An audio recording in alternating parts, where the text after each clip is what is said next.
congratulations on your 2019 SL Pathfinder. This is one of my favorite vehicles. I absolutely love the way that this vehicle handles, the ride that you get out of it along with the comfort. There's no shortage of power to it and there's no shortage of features on this.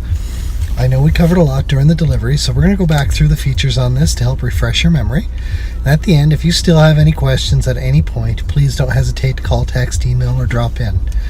For right now, let's have a look back over the features that we covered during your delivery and refresh your memory on what an amazing vehicle you have.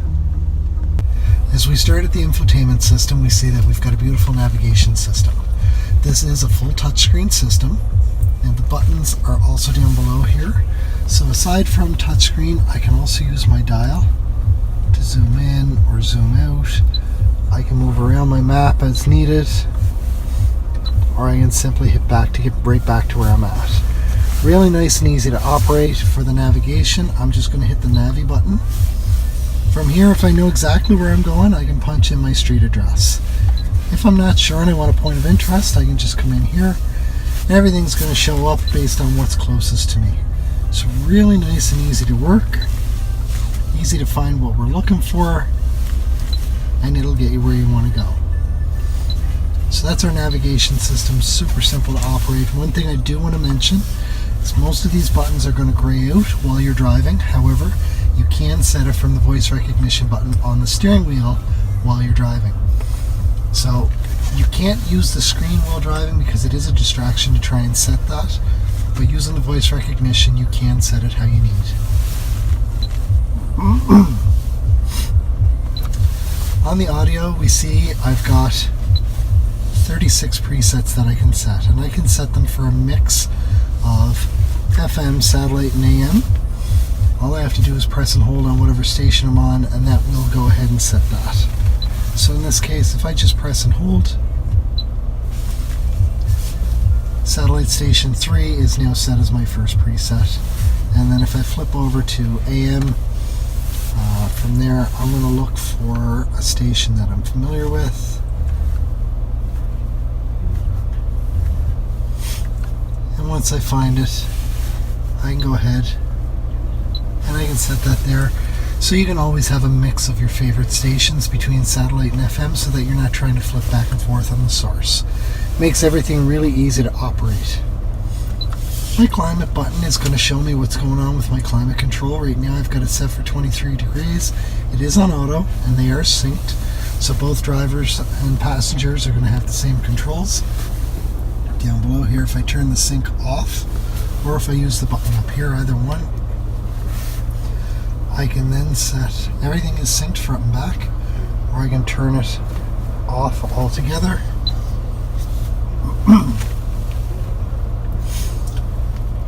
And my rear is synced with my front, but my passenger side is now setting its own thing. So I can go through and I can set that however I want. Really nice and easy to operate. For the rear climate, they do have their own controls in the back, but you can control it here from the front. So I can alter the temperature, turn it on or off, sync it, set it for auto. And I can also alter the fan there. So it gives me full control of the temperature in the back, right from the front. I can turn my air conditioning on, and as I said, I can sync everything up. With my apps, this is just going to give me some apps that I can access here. My status is going to give me a really nice view here. So I get a view of what's going on with my radio, as well as what's going on with my climate control. Or I can change it to have a compass there, show me what direction I'm going, or I can see my fuel economy, whichever I choose to show. My info button is going to give me access to some reports. And then finally I've got my settings here. So I can go in and I can hook up a Bluetooth device right through here. Or the other big one is my audio settings. The only other one that's really going to be a concern is my clock. So right now, it is showing here that I've got my clock set at 10:14 a.m. Daylight savings time is off, so once we hit that, I can just turn that on and we see the time adjusts. And it is an auto time zone, so it's using the navigation system to help set all of this. Very, very simple, easy to use. Down below here, I've got all my sound settings. So we do have a CD player. You can set some presets here. I've got my volume, and I can flip between my different sources. So I've got radio, disc, which is my CD player, or media. So if I hit media, I see I've got auxiliary, USB, iPod, Bluetooth audio, and then back to auxiliary. So I'm going to go back to radio at the moment. Down below here, I have my temperature for my climate control. This will allow me to manually adjust my fan. The mode button, if I go back up to climate, the mode button is going to allow me to change where my airflow is going. Now if I want it strictly on the front windshield, I can just hit this button here, and we see that's exactly where it goes. My rear defrost is also on right here. That activates my heated side mirrors. My rear control gives me full access to my rear climate. And I can tell right down here that my rear climate control is on. So I'm going to put us back on auto. And what auto is going to do is auto is going to allow me to set my climate. And it's automatically going to determine where my airflow goes and how high the fan is based on the temperature that I've got set and the temperature inside the cabin. So the whole point is it's trying to get me to that temperature as fast as possible. As soon as it starts getting closer, it will start to dial back the fan and then do what it has to just maintain the temperature. Down below here, I've got a couple USB ports as well. I have a 12-volt power port. So this is Nissan's new USB port here. We've got our traditional USB, but we've also got a Type-C USB port right here. Type-C is going to allow you to charge your device faster. Either one of these ports, when connected, is going to allow you to access Apple CarPlay or Android Auto. We've got our heated seats right here. And then down here we've got a dial. So this will allow me to be in two-wheel drive, which, as I see right up here, it locks it in. If I turn that back to auto, it's going to automatically determine when I'm in two-wheel drive and when I'm in four-wheel drive. Pulling away from a full stop, it's going to be in four-wheel drive. Once I get going, it's going to drop down to two-wheel. The only time at that point it's going to click into four-wheel drive is if I hit traction conditions. And a prime example of traction conditions is going to be a day like today where it's a little messy out. If I hit traction conditions, then it's automatically going to engage the four-wheel drive. Now I can turn that dial over to the lock. And that will lock in my four-wheel drive, and I'm in four-wheel drive regardless of my speed. And it will stay there until I turn the lock off, putting it back to auto or two-wheel drive. There is also a button right here called Hill Descent Assist. So if I push this button, over here I see it flashing. So my Hill Descent Assist is going to be for coming down a large hill. It's going to help prevent me from picking up a lot of speed coming down. In my storage, I've got an upper storage. I've also got a lower storage where there are two more USB ports and an audio in and video in and another 12-volt power adapter. Next up, we're going to have a look at some of the features on our steering wheel. So over here on the left side of the steering wheel, from the very bottom, we've got this button here, which is going to allow me to answer a phone call or hang up. The next button up is my voice recognition. So with my voice recognition button, I am able to make an outbound call or set my navigation from there as discussed.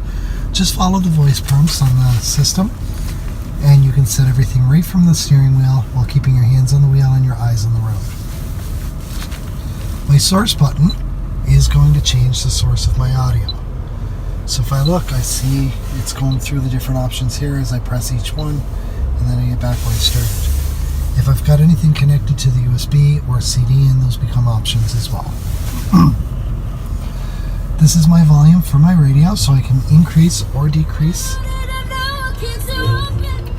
the volume as desired. Up above here. So if I put us back to our audio screen over here, currently I am on preset number 1. If I tap up on the enter button, I move over to preset number 2. If I tap down, I go back to 1. So everything with your radio can be fully controlled right here from on the steering wheel. The whole point of this was to keep your eyes forward, your hands on the wheel, but make sure that you had full access to everything. Finally, we have a shadow box here. So this shadow box is for our driver assist display. Now currently I'm on the home screen, this is all that it does. When I press it, it moves over to my tire pressure monitoring system. Once I start driving, all 4 of my wheels will individually appear here. It'll show me each one for the pressure. If I get a low tire, it's going to pop up with a warning telling me low tire pressure. It's also going to tell me what the exact pressure is on that wheel.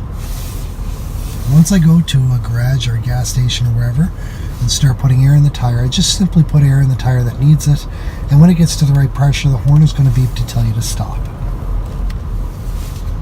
Our next screen over is going to show me when I'm in front-wheel drive versus 4x4.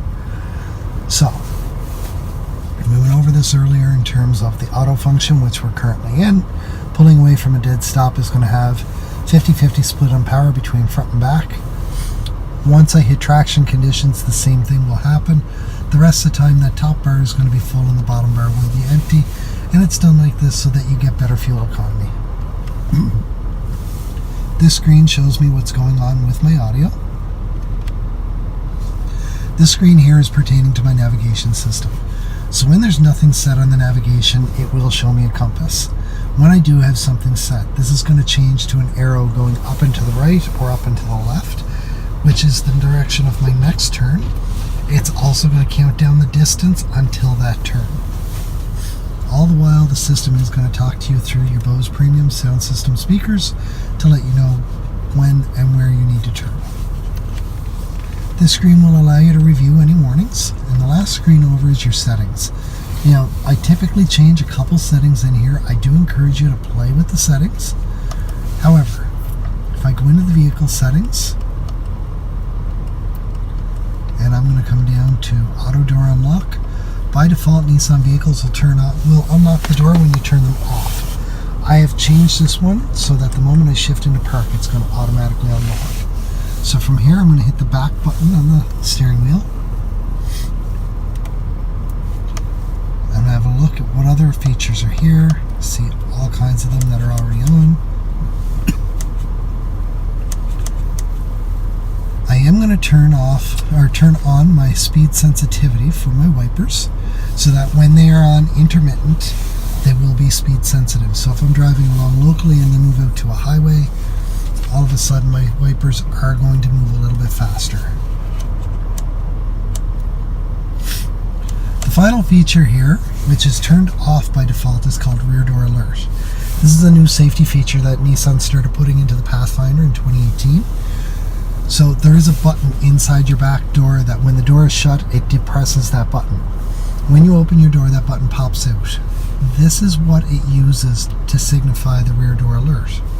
So when we have it set to alert and horn, what's going to happen is the moment I open that back door and put something back there, once I start driving, when I stop and get out, if I don't open that back door within the first 30 seconds, my Pathfinder is going to start beeping at me. It's going to beep 3 times in a row on the horn. It's going to pause and then do the same thing again. This is alerting you to the fact that you put something in the back seat. Maybe it was groceries or a package, could have been a pet, could have been a young child. Whatever the case was, you have not yet taken it back out of the back seat. This is alerting you to that. It's a great safety feature. It is off by default. We do encourage a lot of people to turn it on. And then we get back to our main screen. As we move across, we've got a few features here along the door. So the first thing I see is my blind spot indicator. This is one of the many safety features that are on the Pathfinder. Your blind spot indicators are on the inside of the vehicle so that you're going to see the blind spot indicator sooner, and you're going to see it regardless of the weather outside. When there's a vehicle in your blind spot, even if part of it's there, the indicator is going to light up and stay lit up a dull orange. Whichever side it's on is going to dictate which side the indicator comes on. If your indicator is on, so let's say for example the driver's side indicator is on and I signal to go left while that's on, that indicator is going to start flashing and it is going to beep at me a couple times inside the Pathfinder. This vehicle is also equipped with automatic emergency braking in the front. So what's going to happen there is if the vehicle in front of you suddenly hits the brakes and you're closing that gap really quick, inside the Pathfinder it's going to beep at you a couple times and the gas pedal is going to be pushing back against your foot. If you do not react fast enough, the beeping will get louder and faster, and if necessary, it will start to apply the brakes to help reduce or minimize or prevent an oncoming collision. Down here on the door, we've got our memory seats. So once you find the position that you like your side mirrors and your seat, hit set, and then whichever driver you are, if you're driver 1 or driver 2, then just set that. Our vehicle is also equipped with a feature called rear cross traffic detection. So when I'm backing out of a parking spot, if I have movement within 2 car lengths on either side of me, inside the Pathfinder it's going to beep at me, and whichever side the movement is coming from, your blind spot indicator on that side is going to be flashing to let you know you've got movement coming at you from that direction. Down below on the dash here, got a few buttons. The first one is for my traction control. I highly recommend just leaving this alone. You're in a 4x4 vehicle, traction is not going to be an issue. Now if I turn that off over here, I see that it's off. I also get a new indication over here. This is telling me that I have just disabled my automatic emergency braking. So I'm going to turn that back on. I have a heated steering wheel, which once it's on will stay on for upwards of 30 minutes. After 30 minutes it will turn off because the cabin of your vehicle should be warm enough at that point. If you want it back on, feel free to just hit the button and turn it back on. This vehicle is equipped with a power liftgate, so I can press and hold this button here to open my liftgate from inside the vehicle. I can also close it the same way. Down below here, this is for my blind spot indicators. This will turn off the sounds to go with it. We do recommend leaving this turned on. It is a safety feature and it's a great safety feature. We've got our tow mode down here. So this vehicle is equipped to tow 6,000 pounds. If you are going to tow, we encourage you to put it in tow mode so your vehicle is properly equipped to handle that stress. Also, when you're in tow mode, you can push this button in. That is going to activate your power for the plug on the back of it. So a couple more features here. We have a nice sunroof in the front, panoramic moonroof in the back. This is a great feature. For the front, I can simply pull the shade across. For the back, I've got my buttons right here. So if I push this button, I can see it's starting to close the shade, but I can stop it anywhere along the way. I'm going to open it back up. We do have an SOS button up here. Because this vehicle is equipped with Nissan Connect services, which you can get free for the first 6 months on a trial, that SOS button is exactly what it sounds like. That SOS button is going to connect you to emergency services as needed.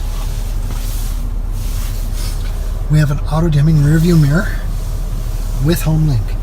So you can set up to 3 garage door openers onto this vehicle.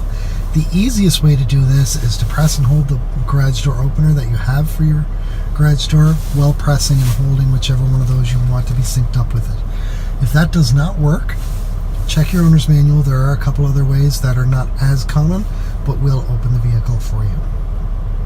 So a few more features to go over. This vehicle does come with a key fob. On your key fob from the bottom up, we have a panic button. As I mentioned, we have a power lift gate, so we have a button that if I press and hold for 2 seconds will open the power lift gate. We have our unlock and lock, and it's also equipped with factory remote start. So to work your factory remote start, you're going to hit the lock button, and then you're going to hold this top button for 5 seconds. It will remote start your vehicle from up to 200 feet away. From there, it's going to run for about 10 minutes.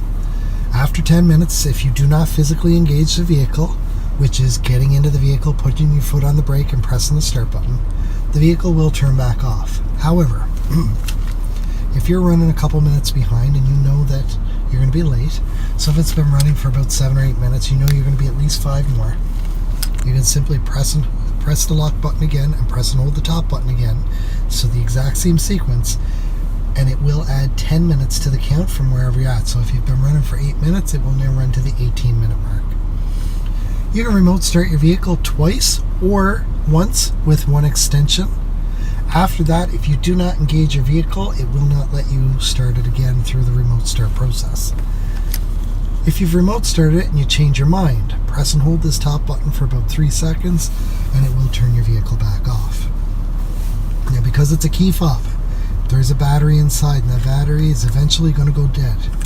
To change your battery, or for what happens when you run into that, should your battery go dead, there is a key inside the key fob for your driver's side door. From there, to change it out, just get something into one of those two little recessed areas on either side there. Give it a little twist and that'll pop open. The battery has a number on it, and that number on the battery is your battery size. Walmart, any of your local drugstores will sell them. The dealership also does it as well, and they will do it all for you. Now, your first indication that your key fob battery is getting low is you're going to get in and you're going to go to start your vehicle. And up here on the dash, it's going to pop up and say incorrect key ID. Give it a moment for that message to go away, and then try it again and it should start no problem. As time goes on and your battery gets lower, if you haven't changed it, you're eventually going to hit a point that you're going to need to use that key to get in. Once you get in, take the Nissan emblem on your key fob, put it directly against the start button and use that to push in your start button. Your Pathfinder will still start. At that point, you're going to want to head right to a drugstore, Walmart, or anywhere that sells a battery, or your local dealership to get it switched out. Also, when you remote start your vehicle, if it is lower than 3 degrees Celsius outside and your engine is cold, inside the vehicle, what's going to happen is, regardless of what your climate control is set for, so right now it's set for the floor. Regardless of that, when I remote start under those conditions, all my airflow is going to get focused up on the windshield and my 2 front side windows using these vents here. It's going to turn on my rear defrost,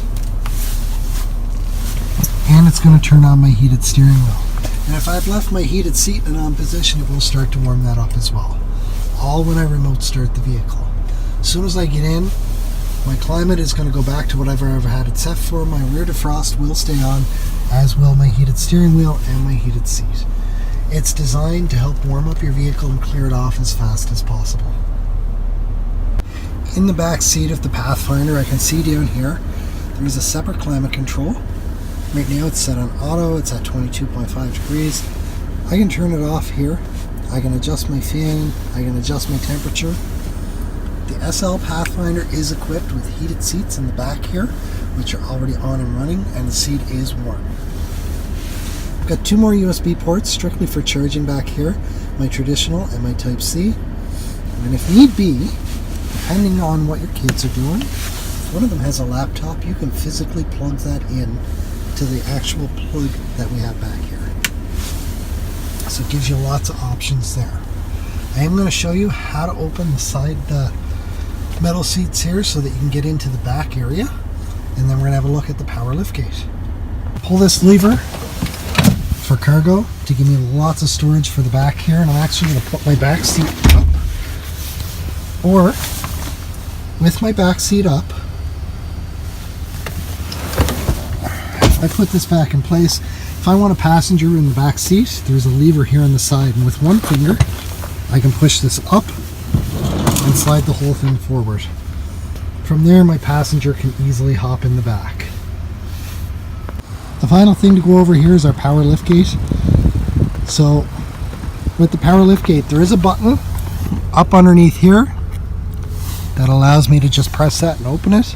Or if I have my key fob on me, I can simply walk up. If I give a kick there, I hear 3 beeps and my hatch opens up for me. Once inside, I have storage area here. If my seats are up and I want additional storage, I can drop them down. I also have some hidden storage in underneath here, along with the subwoofer for our Bose premium sound system. To close that hatch again, I can press and hold this button up here, or I can give another kick motion activation for it. If for some reason my power liftgate is too high for my garage, I can simply adjust this to where I want it to be, press and hold this button, and I hear a beep twice in succession. From there, every time I go to open this power liftgate now, this is as high as it's going to open. Now I'm going to readjust this and reset this again. And then, as I mentioned, to close it, I give a kick, I hear 3 beeps telling me to step back, and the power liftgate closes. The final thing is our intelligent key system, which is here on the 2 front doors. So for this key system, all I got to do is have the key fob on me. I can walk up, press this key button once. It will unlock the door that I'm at, and only that door. If I press it a second time, it unlocks the entire thing. Once everybody's out and the doors are all shut, I can press that once and it will lock the vehicle. So the final thing to show you here is our backup camera.